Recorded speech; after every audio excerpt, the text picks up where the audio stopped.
Aqueles que podem, abrem a Bíblia comigo no livro segundo escreveu Lucas, livro do Evangelho de Lucas, capítulo de número 7, verso 36 ao 50. Uma leitura um pouco extensa, mas como os irmãos já sabem, eu sou um pregador expositivo, então nós pregamos em cima do texto que lemos. Então peço que os irmãos acompanhem conosco, não feche a sua Bíblia, fique com ela aberta, muito obrigado, para que nós possamos acompanhar o texto, amém? Evangelho de Lucas, capítulo de número 7, verso 36 em diante. Hoje é um culto de ceia, então nada mais do que falar do nosso poderoso Jesus, amém? Ok, vamos iniciar a leitura. Convidou um dos fariseus para que fosse jantar com ele. Jesus, entrando na casa do fariseu, tomou lugar à mesa. E eis que uma mulher da cidade, pecadora, sabendo que ele estava à mesa na casa do fariseu, levou um vaso de alabastro com unguento e, estando por detrás aos seus pés, chorando, regava-os com suas lágrimas e o enxugava com seus próprios cabelos. E beijava-lhe os pés e os ungia com unguento. Ao ver isso, o fariseu que o convidara disse consigo mesmo: se ele fora profeta, bem saberia quem e qual é a mulher que lhe tocou, porque é pecadora. Dirigiu-se Jesus ao fariseu e lhe disse: Simão, uma coisa tenho a dizer-te. Ele respondeu: dize-a, mestre.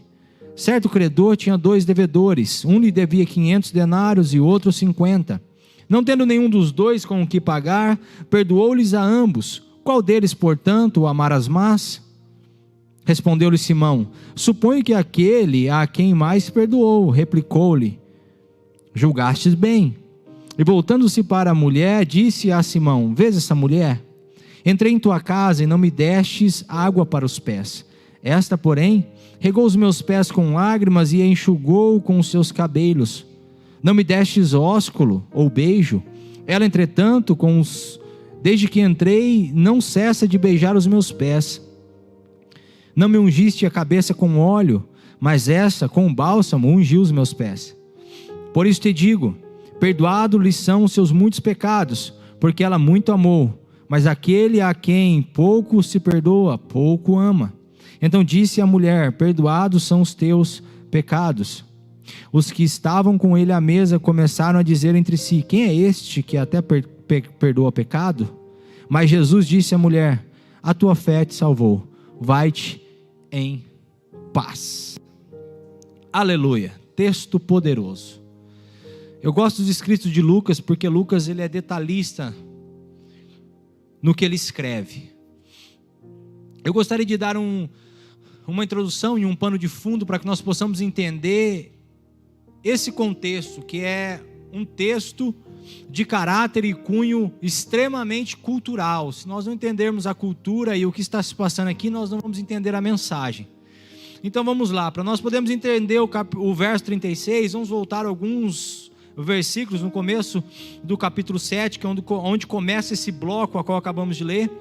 E no início do capítulo 7, Jesus está entrando em Cafarnaum, e ali ele cura o servo de certo centurião. No verso 11, ele passa para Naim, ressuscita o filho da viúva. No verso 17, Lucas vai dizer que a fama dele percorria por toda a Judeia e circunvizinhança.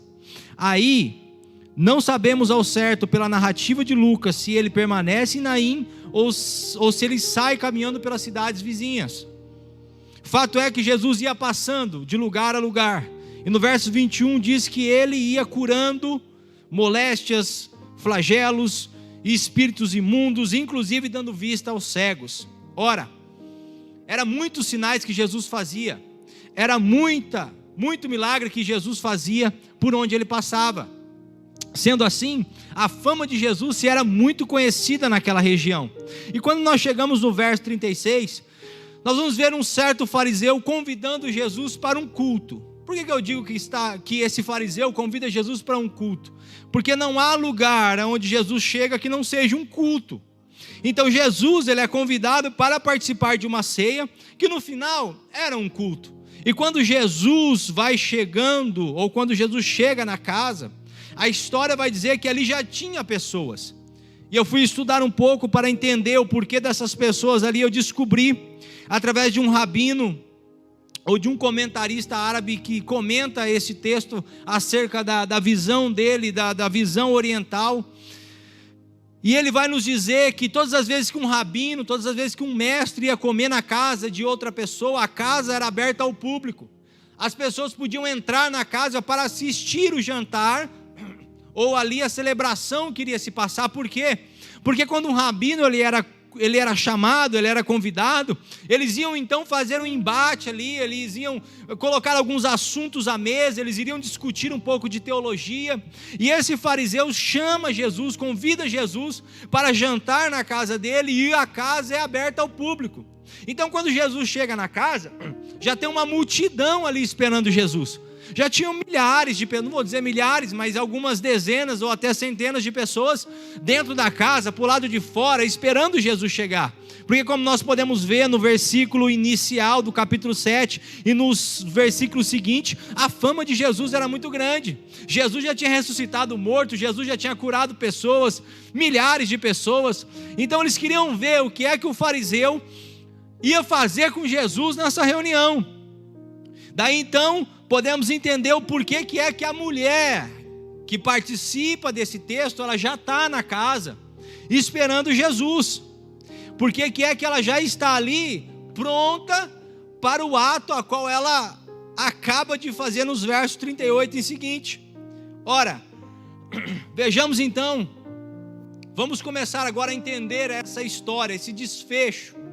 Vamos começar a entender o que é que Jesus quer nos ensinar, mas não vamos começar pelo início do texto. Vamos começar pelo verso 44, 45 e 46, que vai dizer assim: olha, e voltando-se para a mulher, disse a Simão: vê esta mulher? Entrei em tua casa e não me destes águas para os pés. Esta, porém, regou os meus pés com lágrimas e enxugou com os seus cabelos. Bom, vamos entender aqui, para entender o ato da mulher, vamos entender o que é que Simão deixou de fazer. Porque o foco principal do texto é o que Simão deixou de fazer para Jesus. E bom, Jesus começa no verso 44 dizendo: olha, eu cheguei na sua casa e você não deitou água sobre os meus pés. Eu fui estudar um pouco sobre isso e eu descobri que era um costume oriental de toda aquela região. Quando um anfitrião chamava alguém para a sua casa, quando ele chamava uma pessoa para o visitar, assim que a pessoa chegasse na casa dele, ele, se não tivesse servo, deveria deitar água sobre os pés daquela pessoa. Se tivesse servo, os servos deveriam deitar água sobre os pés do convidado. Ora, Simão não faz nenhum e nem outro. Então o que nós entendemos com isso é que Simão, por não deitar água nos pés de Jesus, e tampouco deixar que os servos deitassem água nos pés de Jesus, ele está dizendo para todas aquelas pessoas que estão ali, que Jesus é inferior, eu disse inferior aos servos da casa, que Jesus não é digno de ser lavado os seus pés. Então Simão, nesse exato momento, ele quebra o primeiro ato de um anfitrião para o seu convidado. Ora, então vamos começar a aplicar o texto então. Me permita aplicar esse texto agora. Simão iniciou o seu culto, primeiramente, desmerecendo Jesus e negando a real importância de Jesus para aquela reunião. Isso me faz pensar o quanto de nós, às vezes, o quanto de nós que também negligenciamos e desmerecemos Jesus no meio da nossa caminhada, no decorrer da nossa semana. E por que eu digo que ele desmereceu Jesus? Porque quando Jesus chega na casa dele, ao não deitar água nos pés de Jesus, ele está dizendo que Jesus é inferior aos servos da casa dele. Ele está dizendo que ele está acima de Jesus. E Jesus não está chegando na casa de Simão como um servo, como alguém qualquer. Ele foi chamado ali como um rabino, como um mestre. Ele foi chamado ali para ensinar pessoas. E quando Simão não deita água nos pés de Jesus, ele está desmerecendo o ministério de Jesus, ele está desmerecendo quem Jesus era, e ele está negando a real importância de Jesus para aquela reunião. E aqui eu me faço entender que nós também, no decorrer da nossa semana, no decorrer da nossa vida, quando nós não nos dedicamos à oração, quando nós não nos dedicamos ao jejum, quando nós não nos dedicamos ao ensino da palavra, ao estudo da palavra, nós também estamos desmerecendo a Jesus, nós também estamos desmerecendo quem Jesus é na nossa vida, fazendo com Jesus da mesma forma que Simão fez, porque para eles deitar água era uma situação importante. Para nós, lavar os pés de alguém não significa nada. Mas quando nós deixamos de orar, quando nós deixamos de jejuar, quando nós deixamos de buscar a Jesus, nós também estamos desmerecendo quem Jesus é na nossa vida. Aleluia. E no verso 45 ele vai dizer assim: olha, não me destes ósculo, não me deste um beijo no rosto, ou não me destes um beijo, não me cumprimentaste com um beijo. Ora, o que é o beijo naquela cultura e naquela situação? Segundo Bailey, ele vai dizer que o beijo, para quem se convida, ou no caso que o anfitrião dá, ou deixa de fazer esse ato a um convidado, é um sinal de total desprezo. Então vamos entender, o primeiro ato de Simão, ele está desclassificando Jesus como mestre, ele está desmerecendo o ministério de Jesus, e ao não beijar Jesus, ele está desprezando quem Jesus é. Ora, havia 3 formas de beijar alguém naquela época, e 3 sentidos para isso. O primeiro, pessoas de iguais níveis sociais se beijavam no rosto. Então, se eu chegasse na casa de alguém e ele fosse do mesmo nível social que eu, nós se beijaríamos no rosto.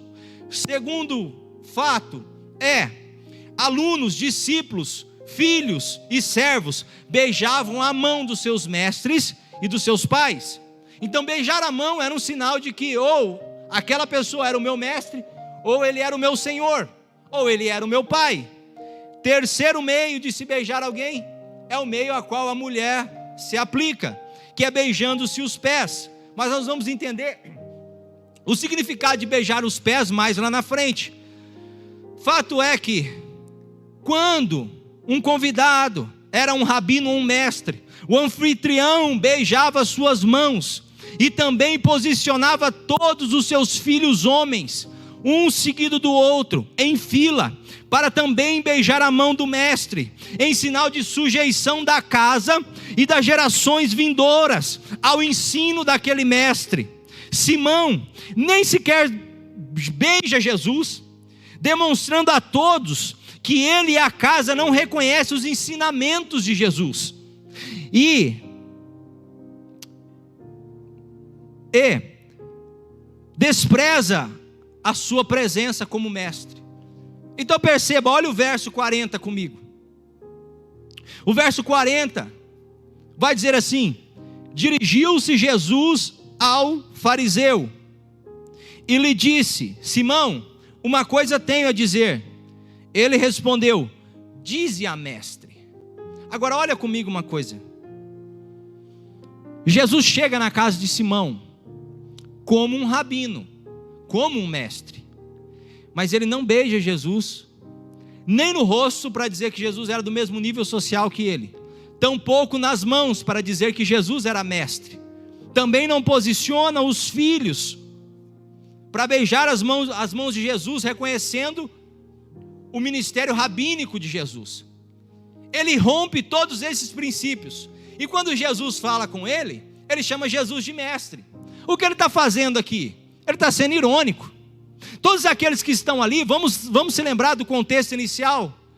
Quando Jesus chega na casa, tem uma multidão esperando Jesus. Eles são da mesma cultura de Jesus, e eles vão percebendo que Simão vai quebrando a normalidade de recepção de alguém. E agora, depois que eles estão sentados, Simão vai chamar Jesus de mestre. Porém, as atitudes de Simão demonstram que ele não reconhece Jesus como mestre. Me permita aplicar o texto agora. O que Jesus está fazendo é confessar Jesus de boca. O que Simão está fazendo é demonstrar para os outros que Jesus é um mestre, mas as atitudes dele demonstram que ele não reconhece nada em Jesus. Isso me faz lembrar um pouco da nossa geração, que diz mestre, mestre, mestre, mas a vida não condiz com o que ele diz. Que posta na rede social versículo bíblico de manhã e à tarde um copo de cachaça e acha que está tudo bem. Então professam Jesus com a boca, mas não professam Jesus nas atitudes.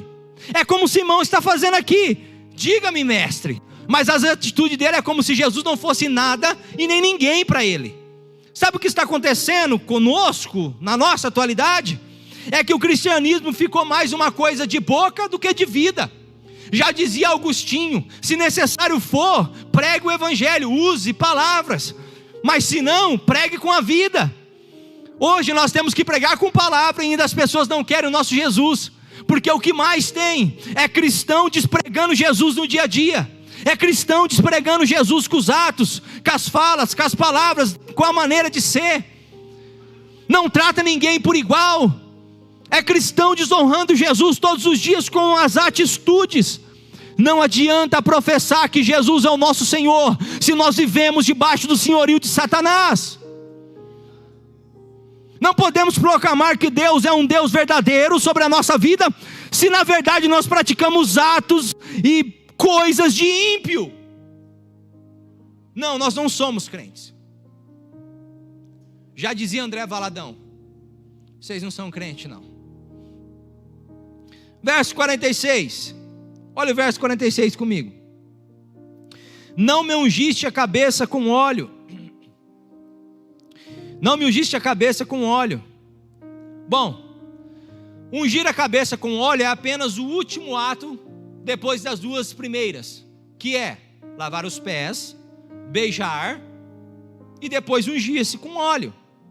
Porque a unção com óleo, ela era o reflexo final da alegria e do regozijo do anfitrião em ter o convidado em sua casa, para que o convidado se sinta importante e aceito naquela casa. Ora, se Simão já não aceitou o ministério de Jesus, não derramando água sobre os pés dele, se Simão não aceitou os ensinamentos de Jesus, reconhecendo ele como mestre, para que ele ia deitar óleo na cabeça de Jesus, para Jesus se sentir melhor? Não faz sentido nenhum. Depois que ele desmerece a Jesus e a sua real importância, e demonstra que ele e sua casa não estão debaixo dos ensinamentos de Jesus, chamando ele de mestre, mas trocando, ou melhor, tratando ele como servo, seria impossível dizer que ele era importante para aquela casa, deitando óleo sobre a cabeça dele. A pergunta que eu faço agora é: que tipo de crente nós temos sido ultimamente? Que tipo de cristão que nós estamos sendo ou professando que somos? Que Jesus nós estamos servindo? Quão sincero e verdadeiro nós temos sido com Ele? Porque se nós estamos professando Jesus com a boca, mas não estamos aceitando Jesus conforme Ele é, não estamos seguindo o evangelho dele conforme deve ser, se não estamos reconhecendo quem Jesus é na nossa vida, não tem como Jesus se sentir bem na nossa casa. Não tem como nós chegarmos num culto como esse e dizer: Jesus, vem na minha casa, desce na minha vida, enche o meu coração. Não dá. Existe um processo para caminhar com Cristo, e são processos que não podemos ser quebrados. Se nós não reconhecemos quem Cristo realmente é, se nós não aceitamos os seus ensinamentos, não tem como dizer que Ele é bem-vindo na nossa vida. Daí começamos a entender por que é que tem crente que vive uma vida tumultuada, que vive uma vida de tristeza. Você vai conversar com alguns crentes, eles falam que tem um vazio dentro deles. Como? A Bíblia fala que nós somos templo do Espírito, o Espírito habita em nós. Como nós vamos ser vazios de Deus? Não dá, uma coisa não bate com a outra. É porque Jesus não é bem-vindo aqui dentro. E ao contrário do diabo que chuta a porta e entra para dentro, Jesus só fica em ambiente que ele é bem-vindo. Jesus só habita na vida de quem é fiel. Ora, uma casa bagunçada, o espírito se afasta.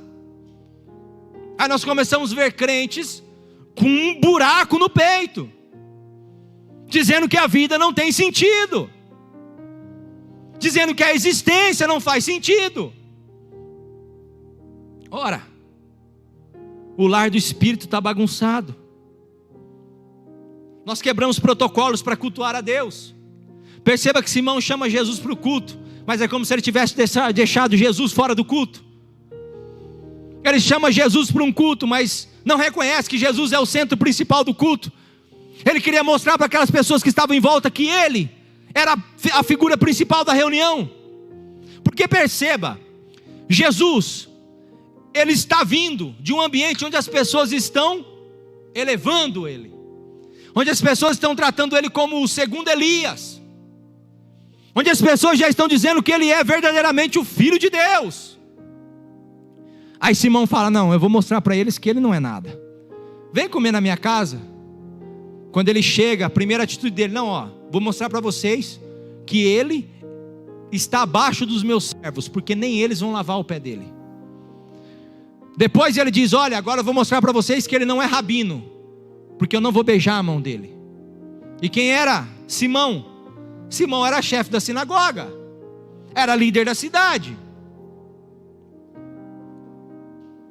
E depois Simão vai dizer o quê? Não vou deitar óleo na cabeça dele para ele saber que ele não é bem-vindo na minha casa. Então pensa, você vem para um culto, mas você diz para Jesus que ele não é bem-vindo no seu culto.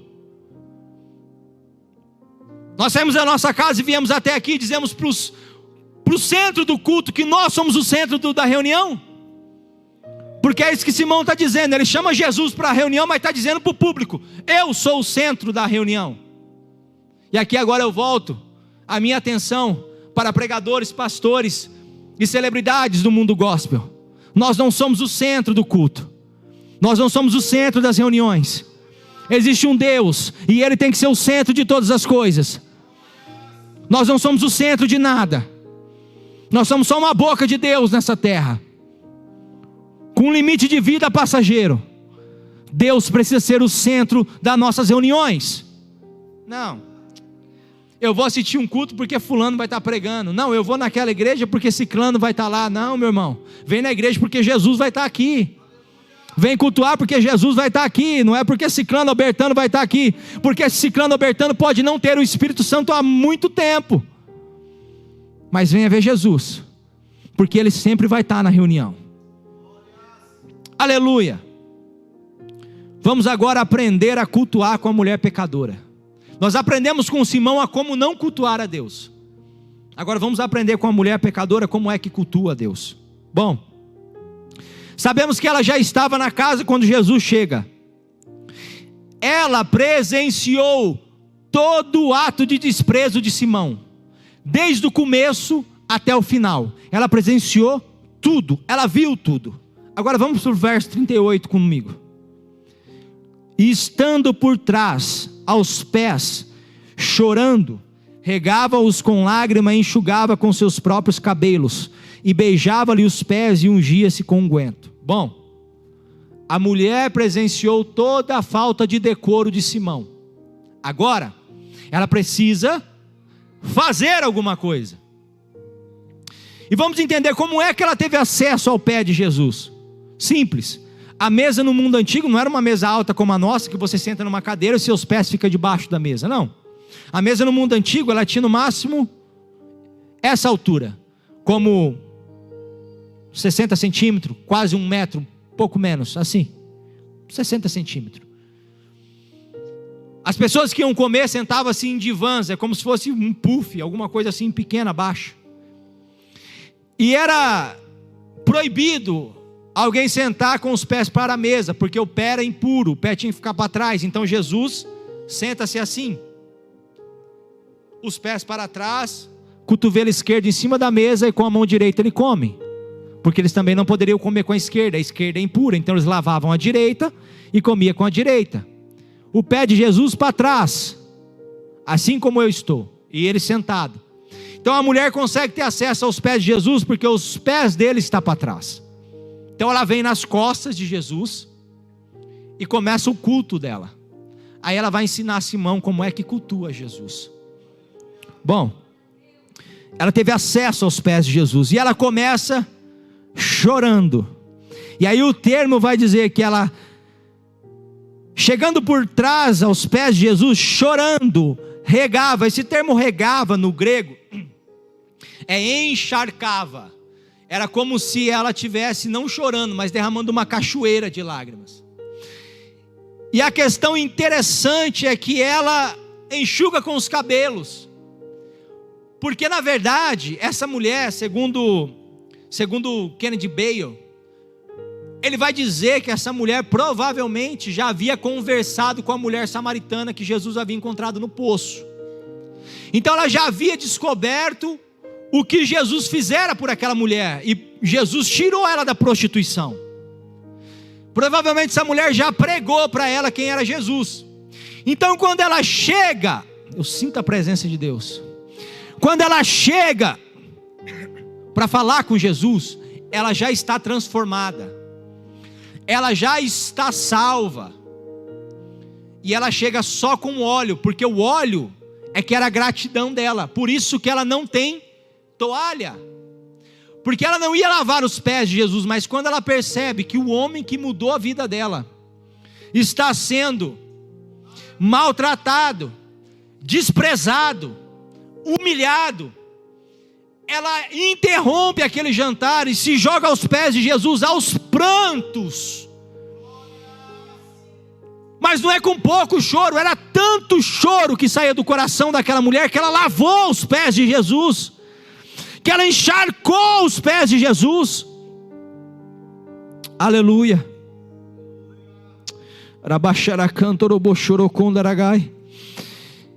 E ao molhar os pés de Jesus, ela solta os cabelos e começa a secar os pés de Jesus com os cabelos, porque ela não estava pronta para aquela situação.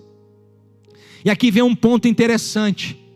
Uma mulher era proibida naquela época de soltar o cabelo na frente de outro homem, a não ser na frente do marido. Ela poderia ser até apedrejada, porque soltar o cabelo era um ato sensual.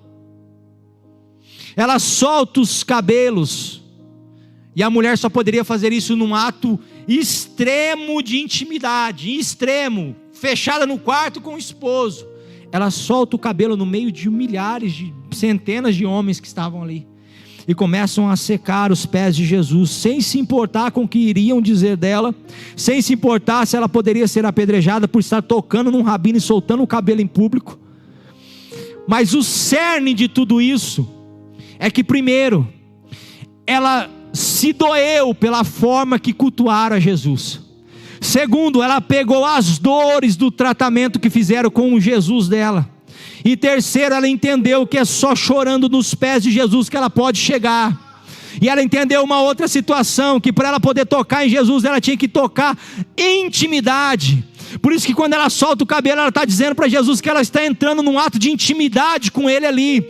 Deixa eu te dizer uma coisa: quer tocar Jesus, quer encontrar Jesus, é só na intimidade que você vai encontrar Jesus, é só na intimidade que você vai tocar Jesus. E que é um segundo ponto que essa mulher nos ensina: não tem como chamar a atenção de Jesus se os pés de Jesus não estiver molhado da nossa oração, se os pés de Jesus não estiver molhado dos nossos olhos. Irmão, eu fico perturbado de olhar a igreja na atualidade e um povo difícil de chorar na presença de Jesus. Deixa eu te dizer uma coisa: o único meio de chamar a atenção de Jesus é chorando nos pés dele. Aleluia! Me dê um pouquinho mais de retorno aqui.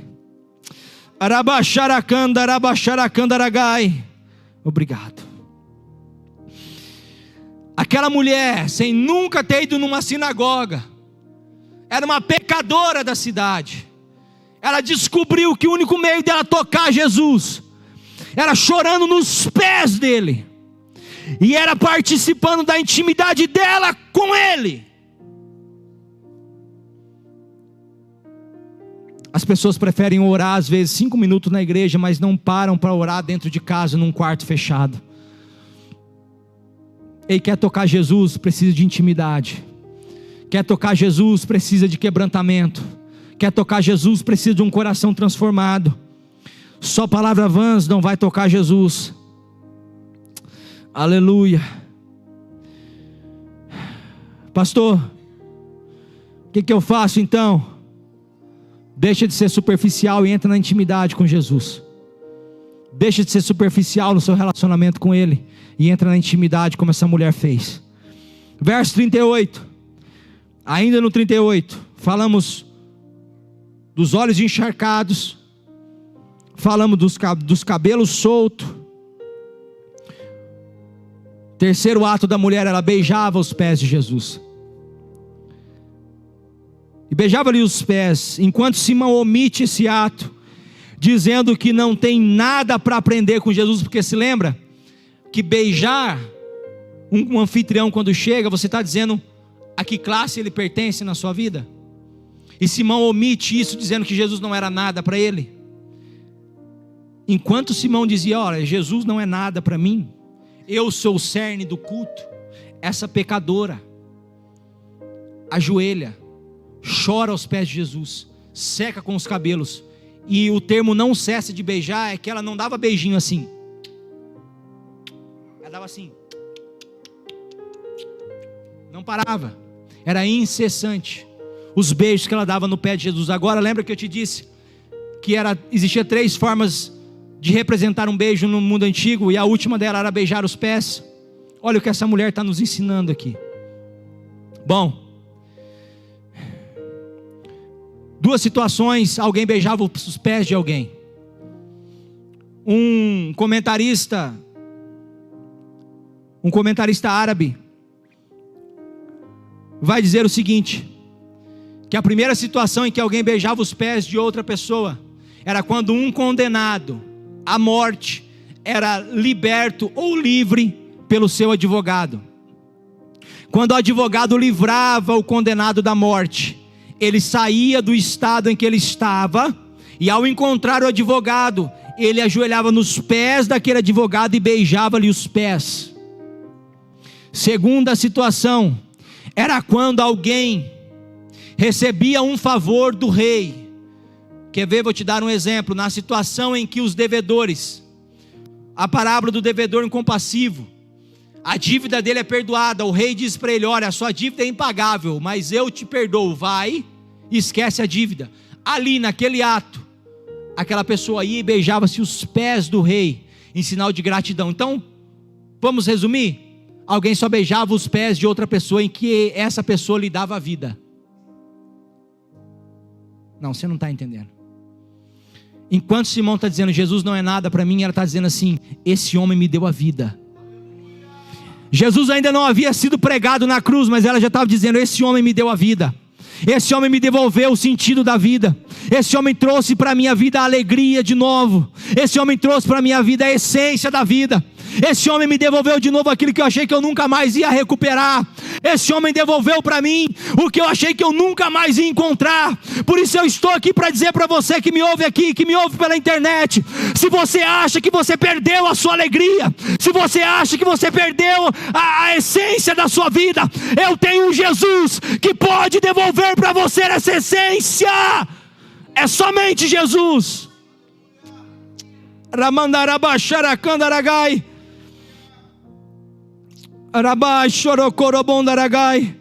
Pastor, você não sabe o que eu tenho passado. Eu não sei, mas eu sei que existe um Jesus que muda a vida. Eu sei que eu sirvo um Jesus que muda a história. Eu sei que eu sirvo um Jesus que muda a vida de pessoas. Eu sei que eu sirvo um Jesus que devolve alegria para quem não tem mais. Eu sei que eu tenho um Jesus que recupera as pessoas da depressão. Eu tenho um Jesus de milagre. De milagre.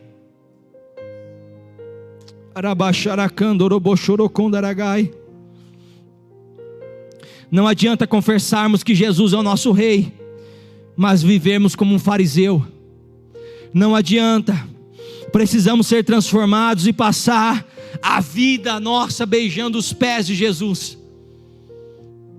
E quando eu digo isso, é literalmente passar a vida reconhecendo que Jesus é o autor da nossa vida, que Jesus é responsável pela nossa vida, e que Ele é o dono da nossa alegria. Não tem outro, não tem outro. E por último, a mulher ungia os pés de Jesus. A mulher ungia os pés de Jesus. Segundo Bailey, toda prostituta andava com um unguento pendurado no pescoço. Era como se fosse um frascozinho de pedra com unguento no peito. E ela usava aquilo para aliviar o hálito e para se perfumar. Então aquele unguento era o instrumento de trabalho dela. Era com aquilo que ela trabalhava, era com aquilo que ela chamava a atenção dos homens. Quando ela chega diante de Jesus, ela quebra e derrama tudo no pé de Jesus. Todo o frasco. O que ela está nos ensinando com isso? Isso é interessante. Porque quando ela quebra o unguento, ou o vaso de alabastro, e derrama tudo no pé de Jesus, ela está dizendo que naquele momento em diante, o que ligava ela no passado, ela está depositando no pé de Jesus. Aquilo que fazia referência ao passado pecaminoso dela, ela despejou totalmente nos pés de Jesus, e levantou e foi embora sem nada, dizendo que a partir daquele dia ela iria mudar de vida. Deixa eu te dizer uma coisa: não adianta vir para Jesus e trazer pingentinho de pecado do mundo. Não adianta vir para Jesus e trazer pecadinho de estimação. Se nós queremos seguir Jesus, nós temos que depositar no pé dele tudo aquilo que nos arremete ao mundo. Tudo. Não dá para trazer pecadinho de estimação junto com a nossa fé. Não dá. Se nós queremos servir a Jesus em amor e em fidelidade, nós temos que arrancar de nós aquilo que nos arremete ao mundo.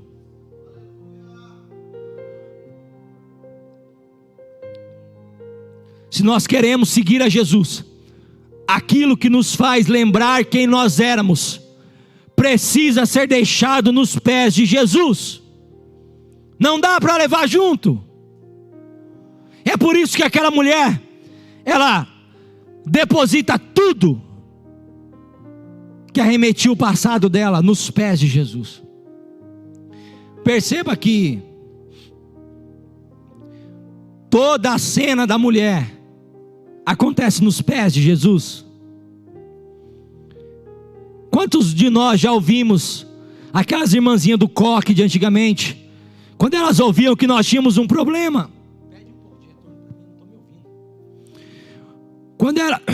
Quando elas ouviam que nós tínhamos um problema, ela dizia assim: olha, deposita isso nos pés de Jesus.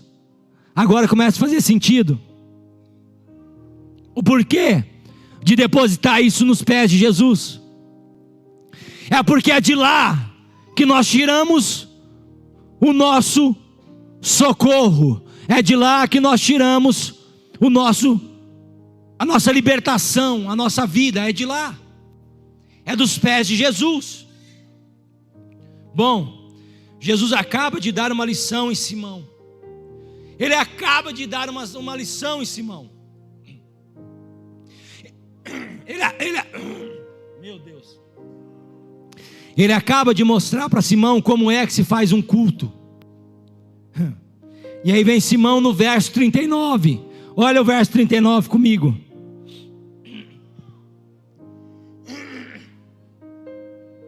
Ao ver isso, o fariseu que o convidara, ver isso o quê? O que ele viu? A mulher cultuando a Jesus.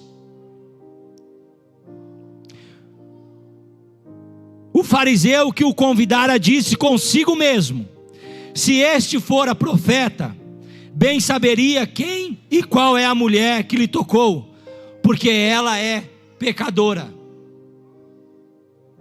Bom, mesmo diante de um culto profundo, Não. Está muito alto o fundo. Mesmo diante de um culto profundo e comovente, Simão ainda assim não consegue ver as suas falhas e continua chamando a mulher de pecadora. Perceba, Simão acaba de ver uma mulher cultuando, e ele olha o ato da mulher e não consegue ver que a mulher está arrependida e transformada. E ele está dizendo no seu coração: ela é uma pecadora. E ele não está conseguindo olhar para ele e ver o pecado que ele cometeu. Aqui eu aprendo uma coisa com esse texto. Pessoas religiosas têm dificuldade de entender e perceber o arrependimento dos outros. Pessoas religiosas não conseguem ver e entender que uma pessoa se arrepende. Pessoas religiosas não conseguem entender a conversão de um ímpio. Pessoas religiosas julgam pelo que eles estão vendo. O que Simão está fazendo aqui? Simão está julgando o coração da mulher pelo que ela foi, não pelo que ela está se tornando. Ei, meu irmão, para de julgar quem está chegando. Para de julgar quem está tentando levantar. Para de julgar quem está tentando mudar. Todos nós somos pecadores e destituídos estávamos da glória de Deus. Todos nós. Bom, vamos para o verso 47, eu estou encerrando. Olha o verso 47 comigo.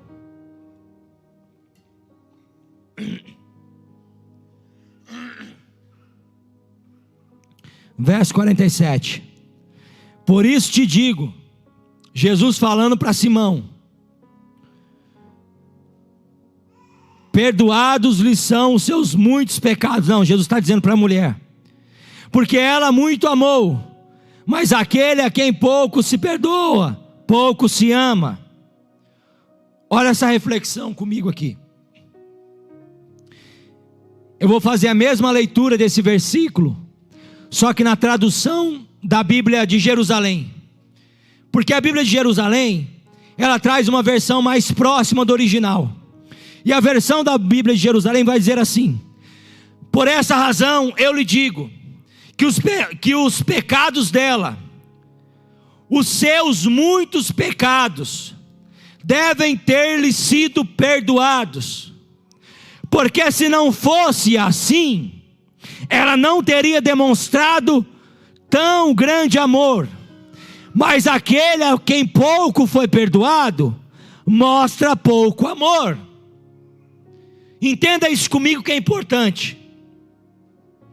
Aquela mulher demonstra grande amor, porque ela buscou o perdão através do culto e do quebrantamento que ela alcançou. Por isso, a demonstração pública, o que eu disse? A demonstração pública desse amor. Perceba, ela alcançou a misericórdia. Depois ela demonstrou o amor. Agora entenda isso. Crente que não ora, crente que não jejua, crente que não lê a Bíblia, crente que não busca a Deus, são crentes que não alcançam perdão. Crentes que não alcançam perdão não conseguem amar a Deus, não conseguem amar o próximo. Está entendendo por que a igreja está fria? O amor das pessoas estão morrendo por Deus. As pessoas não querem mais cultuar, não querem mais vir na igreja, faltam culto de ceia, não se dedicam à obra, não ajudam missões, não ajuda necessitado, não dá esmola ao pobre. O amor por Deus foi embora. O amor por Jesus foi embora. Lembra da igreja de Éfeso, quando eu preguei aqui, disse que duas coisas tiram o amor da igreja por Deus?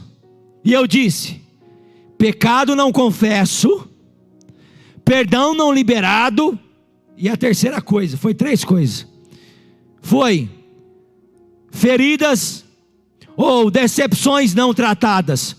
Então, pecado não confesso, perdão não liberado e decepções não tratadas mata o amor da igreja. Agora nós estamos lendo outro texto, que Jesus está dizendo a mesma coisa. Quem não é perdoado, não tem amor para dar a Deus. Ora, Ricardo, onde eu consigo o meu perdão? Na oração, na vida com Deus, no jejum, na vida depositada na palavra.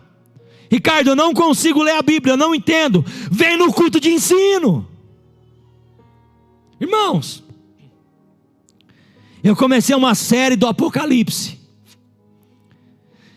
Eu falei sobre se a igreja subirá antes ou depois do arrebatamento. Semana passada nós falamos sobre sinais da vinda de Cristo. A igreja não aparece.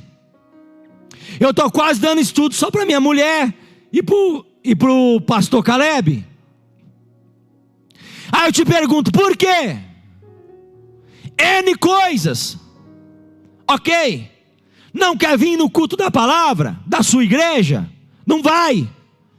Mas leia a Bíblia em casa, estude em casa. Mas faça alguma coisa. Não se afaste da palavra. É ela quem nos convence do pecado. É ela que vai nos levar ao arrependimento. É a palavra. Crentes vazios, sem esperança, sem amor, sem alegria, são crentes que não oram. São crentes que não jejuam. Consequentemente, são crentes que não são perdoados. Não sou eu quem estou dizendo, é a Bíblia. E aí Jesus encerra dizendo, olha, verso 50, mas disse Jesus à mulher, a tua fé te salvou, vai em paz. Perceba que não foi o amor dela que salvou, foi a fé. Mas perceba que a fé vem pelo amor. Uma coisa puxa a outra. Então, deixa eu te dizer uma coisa. Crente sem amor é crente sem fé. E crente sem fé não vai subir para o céu. Crente sem fé não vai ver Deus. Porque o princípio para entrar no céu é fé. Quem crer e for batizado será salvo. Mas quem não crê está, não é que vai ser, está condenado. Sem vivência com Deus, sem oração, não tem amor. Sem amor, não tem fé. Sem fé, não tem salvação. Então, em nome de Jesus, você que me ouve, volta à prática da oração. Volta a uma vida de oração. Ricardo, não é fácil, eu sei que não é fácil. Mas força a carne, força, se dedica, 15 minutos num dia, 20 minutos no outro, 30 minutos no outro. Uma hora você vai chegar a 1 hora, 1 hora você vai chegar a 2 horas. Dedica a vida de oração, Jesus está voltando, só vai subir quem tiver azeite, e azeite é oração. Quem não tiver oração não vai subir. Pelo amor de Jesus, pelo amor de Deus, Nós temos só mais algumas décadas para Jesus voltar. Ele está voltando. Vamos nos posicionar, vamos orar, vamos buscar a Deus, vamos fazer a obra, vamos se dedicar à palavra, vamos se dedicar aos cultos, vamos se dedicar a Deus, vamos se dedicar a Deus.